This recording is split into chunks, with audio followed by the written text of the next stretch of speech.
noite, povo de Deus, paz seja convosco.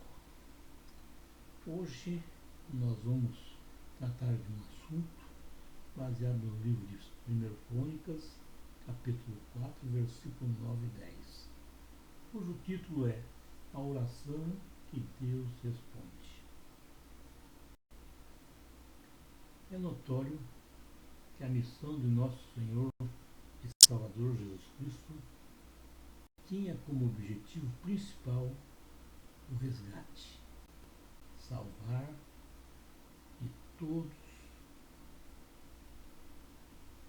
os que creem. Também é notório, irmãos, que em sua missão Jesus queria mostrar Deus, ensinar, operar milagres e maravilhas.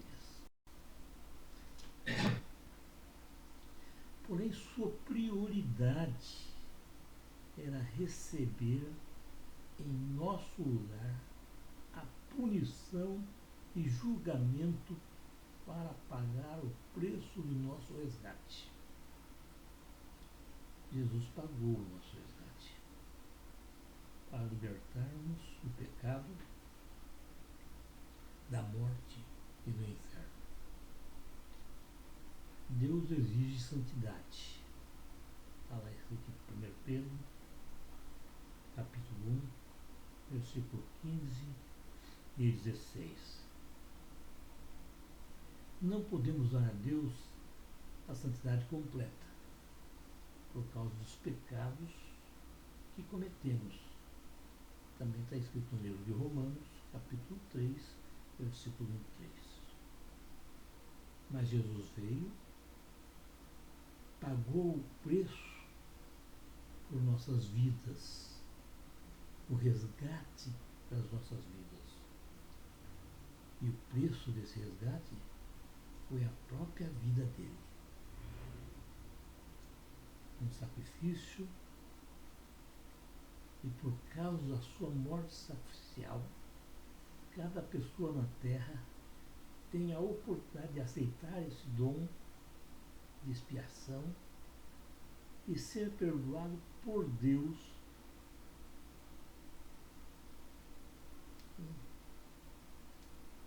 Sem a sua morte, sem a morte de Cristo, a lei de Deus ainda precisaria ser satisfeita por nossa própria morte. Está escrito que o véu do templo que separava o santo dos santos partiu-se de cima a baixo, abrindo caminho para que todos nós pudéssemos chegar ao Pai. E Cristo, que hoje está sentado à direita do Pai, tornou-se o nosso advogado perante Ele. Cristo se tornou o único meio aprovado por Deus para nos dirigirmos a Ele. Então, irmãos, nossas orações devem ser feitas a Deus em nome de Jesus. Eu sou o caminho, a verdade e a vida.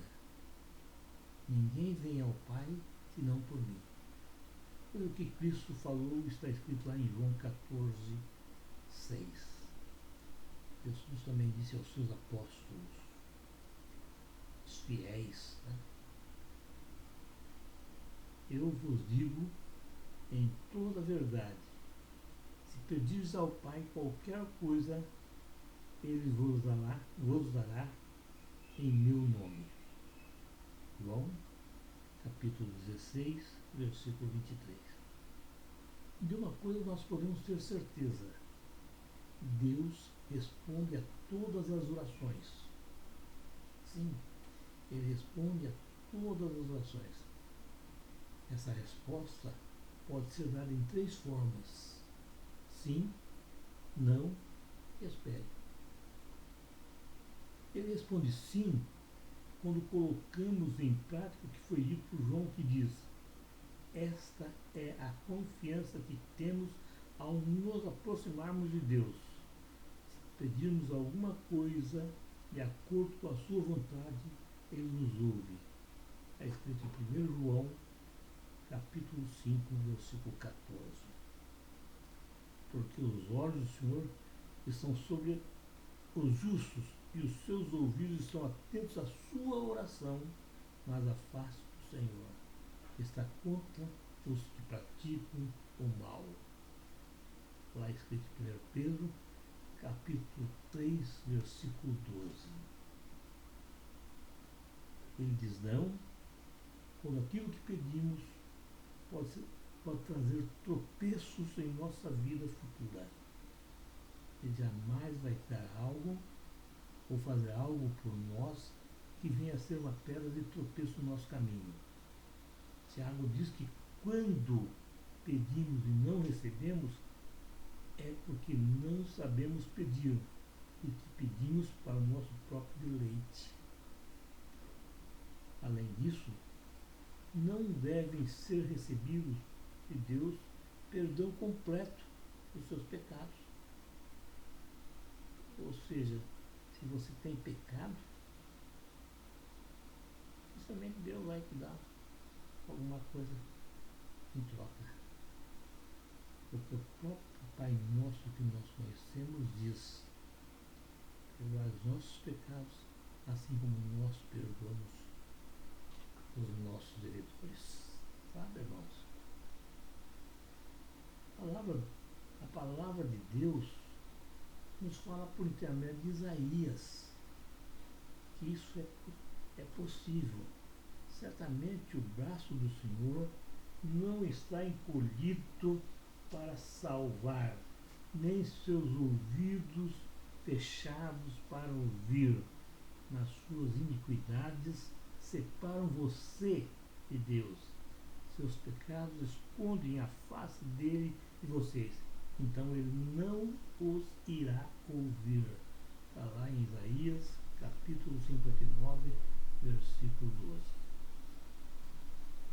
Se você sente que Deus está longe, lembre-se que não foi ele quem se afastou.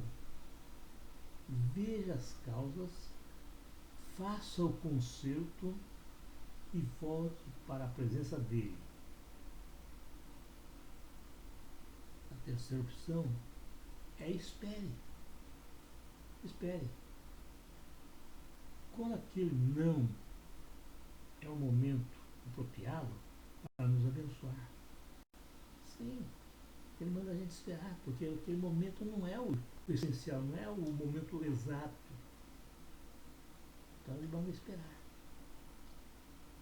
Esperar talvez seja o exercício mais difícil da vida cristã, especialmente quando estamos enfrentando alguma circunstância adversa, adversidades na nossa vida. Entretanto, irmãos, esperar faz parte da vida humana. Alguns esperam por um casamento que lhe traga amor e realização. Outros esperam que o seu futuro financeiro e profissional se resolva através da carreira. Outros ainda esperam pela restauração de sua saúde. Todos nós esperamos por algo. Sim, todos nós esperamos por algo ou alguma coisa nessa vida. Porém, esperar faz parte da nossa vida. Alguns esperam conseguir a casa própria, outros esperam passar no vestibular e ir para a faculdade, outros pela mudança de comportamento das pessoas, por uma justiça que resolva rápido e honestamente todas as pendências judiciais. Enfim, há uma infinidade de pessoas esperando por algo diferente. Enfim, nós esperamos que dê sentido à aprovação que às vezes enfrentamos. Sim, irmãos, tudo que Deus faz é por amor. Amor de nós, amor de mim, amor de você. para que não venhamos a perder a nossa salvação. Porque o mais importante dessa vida vai ser a nossa salvação. Eu me lembro de uma situação em que um filho de 14 anos chegou ao pai e disse: pai, o senhor me ama? Ao que respondeu: claro que amo, meu filho. E então o filho disse para o pai: me dá a chave do carro para eu dar uma voltinha. E o pai, por amor ao seu filho, não deu. Não deu. Pois ele se preocupou com o que poderia acontecer com seu filho. Jesus amava muito a Marta, a Maria e a Lázaro. E ao receber a notícia da enfermidade de Lázaro, ele permaneceu por mais 2 dias no lugar para então ir ao encontro deles. Estava a uma distância de 2 dias. Abraão esperou para ser o pai das nações. Noé esperou cair a chuva do céu e depois esperou para que ela parasse. Moisés esperou 40 anos para deixar de pastorear ovelhas e assumir a condição de comandante do povo israelita. Jacó trabalhou 14 anos esperando durante todo esse tempo para casar com sua amada Raquel. E no auge das aflições, quando não recebemos qualquer resposta divina, sentimos como se algo tivesse errado conosco, porque achamos que se tudo estivesse certo, então os nossos desejos, os desejos do nosso coração seriam satisfeitos. Achamos que nossa incapacidade de trabalhar, nossos problemas e fraquezas irão forçar o Senhor a nos abandonar. Quando somos forçados, irmãos, a esperar, precisamos ter perspectivas. Isso só iremos encontrar na palavra de Deus. A Bíblia, irmãos, estabelece a relação entre esperança e graça. Existem 2 segredos para sermos abençoados, irmãos. Sim, 2 segredos para que possamos ser abençoados: saber pedir e a fé.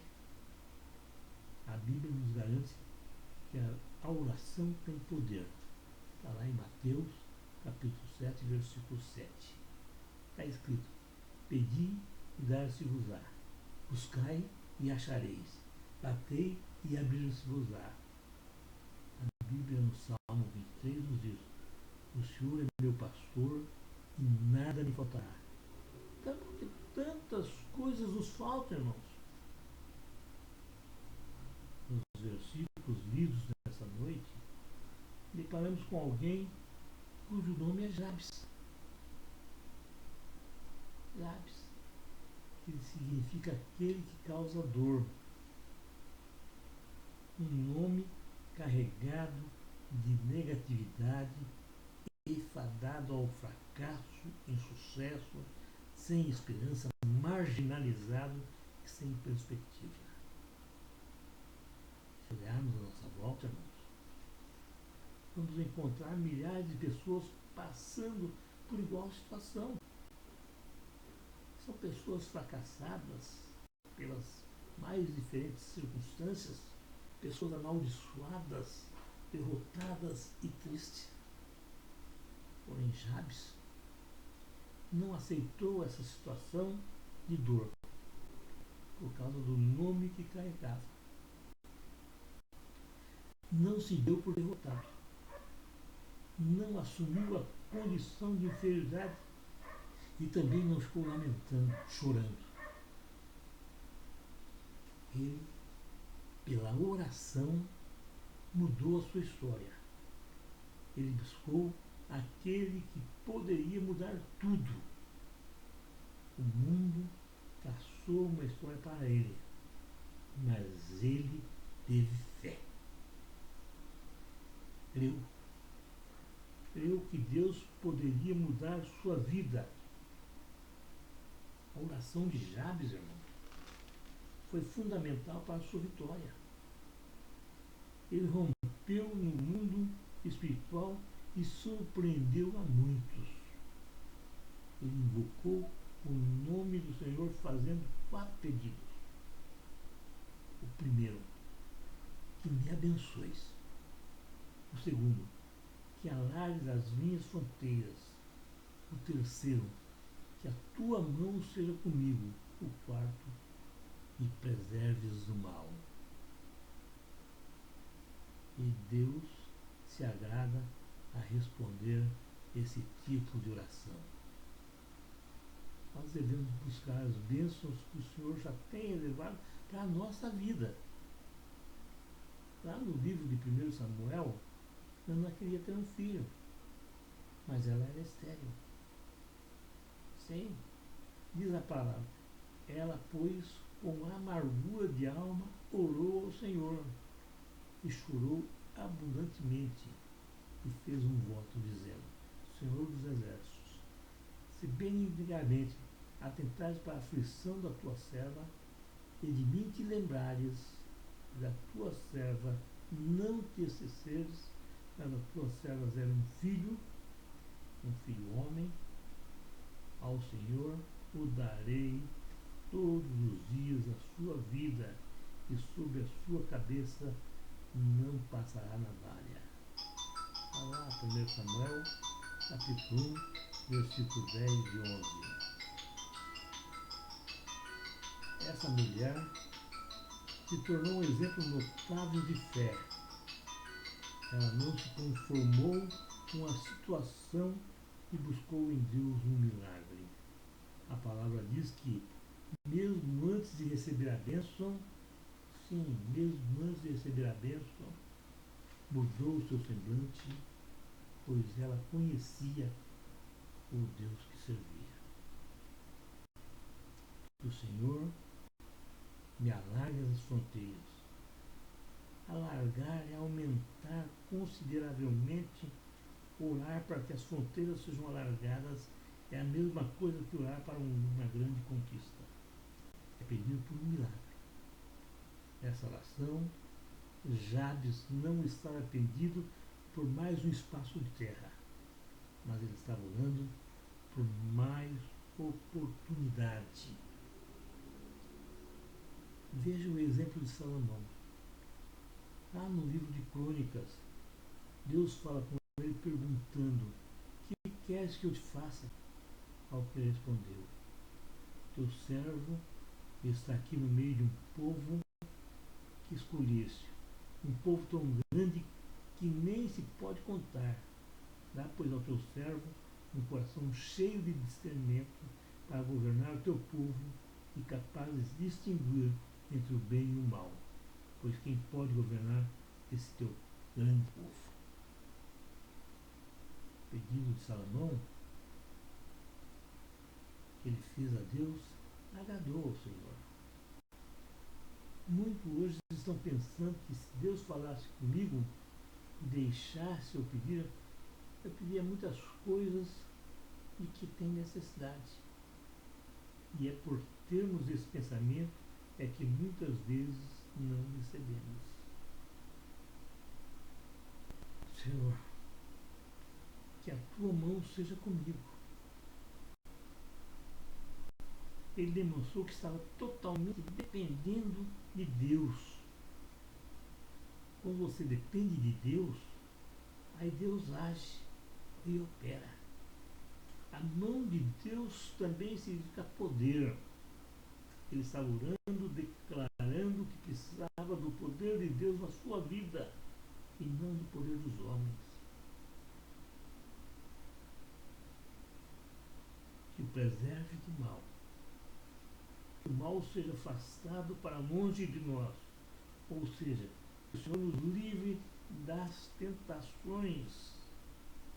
A Bíblia diz que Deus lhe concedeu o que ele tinha pedido. Jabes pediu que fosse abençoado e Deus lhe abençoou. Pediu que as suas fronteiras fossem alargadas e Deus alargou. Pediu que a mão de Deus estivesse sobre a sua vida. Isso aconteceu. Pediu a proteção de Deus e Deus lhe deu proteção. Para finalizar, irmãos, o Salmo 37 diz: deleita-te no Senhor, isto é, alegra-te no Senhor, tenha prazer em Deus. Deus quer que nós nos deleitamos nele, que nós temos prazer em buscá-lo, que nós tenhamos um sentimento de gratidão a ele. Nossa felicidade, irmãos, não pode estar em coisas perecíveis, justamente porque elas perecem, acabam. Quando elas perecem, nossa felicidade também perece. Nossa felicidade não deve estar em algo. Nossa felicidade deve estar em algo imperecível, eterno, em Deus. A única garantia de felicidade que temos é o próprio Deus. É o único bem que não podemos perder. Os desejos que ele nos concede são meras consequências de um coração que se deleita nele. Nossos desejos, irmão, devem estar em sintonia com a vontade de Deus. E ele vai satisfazer os desejos do nosso coração. Deus não concede os desejos que tomam o lugar dele. Não. Se você não se agrada de Deus e os seus desejos são egoístas para a sua própria satisfação, então não vai receber mesmo. Quando oramos e apresentamos nossos desejos diante de Deus, não é o coração de Deus que é mudado para nos se adequar aos nossos anseios, mas sim o nosso coração tem que se mudar. Nossa oração não muda o coração de Deus, Deus muda o nosso coração. Deleitar-nos em Deus faz com que a nossa vontade, os nossos desejos sejam moldados de acordo com a vontade dele. Quando nos agradamos em Deus, a nossa vontade se harmoniza, entra em sintonia com a vontade de Deus. Deus sempre deseja as coisas boas para nós, mas temos que nos deleitar no Senhor. Lembre-se, nossa felicidade não pode depender da realização de sonhos. Nossa felicidade está em Deus, que através de Cristo Jesus nos permite ter um relacionamento íntimo com o Pai e nos dá a vida eterna. Portanto, deleite-se no Senhor e acalme o seu interior. Amém.